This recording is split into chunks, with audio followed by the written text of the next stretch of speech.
بسم اللہ الرحمن الرحیم۔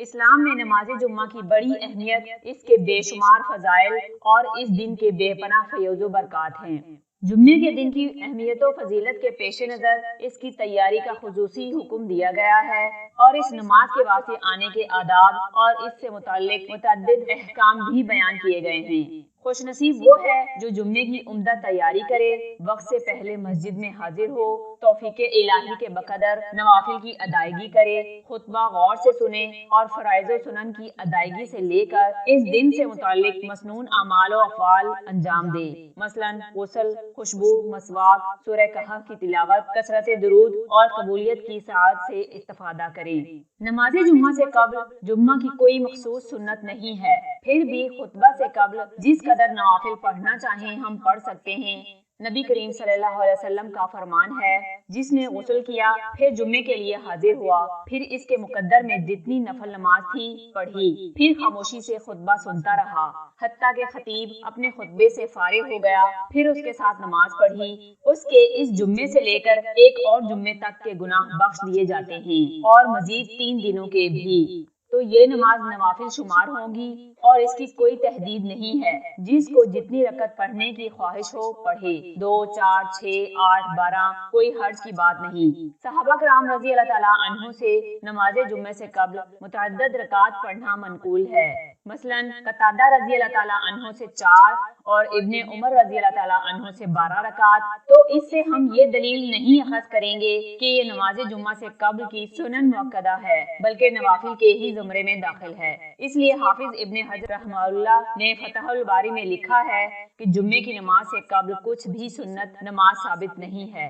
خطبہ سے پہلے آنے والا نوافل نہ ادا کرنا چاہے تو کوئی حرج نہیں ہے، لیکن پھر بھی کم از کم 2 رکعت اسے تحیۃ المسجد ادا کرنا چاہیے، جیسا کہ فرمان نبی ہے، جب تم میں سے کوئی مسجد میں آئے تو 2 رکعت نماز پڑھے بغیر نہ بیٹھے۔ بعض اوقات ہم میں سے کسی کو جمعے کے دن اس وقت آنا ممکن ہوتا ہے جب امام منبر پر خطبہ کے لیے آ جائے یا خطبہ دے رہا ہو۔ جان بوجھ کر جمعے کے دن تاخیر سے آنا بڑی محرومی کا سبب ہے۔ جب امام منبر پر بیٹھ جائے یا خطبہ دے رہا ہو تو اس حالت میں مسجد میں داخل ہونے والا 2 رکعت تحیۃ المسجد ہلکے انداز میں پڑھ کر بیٹھے گا۔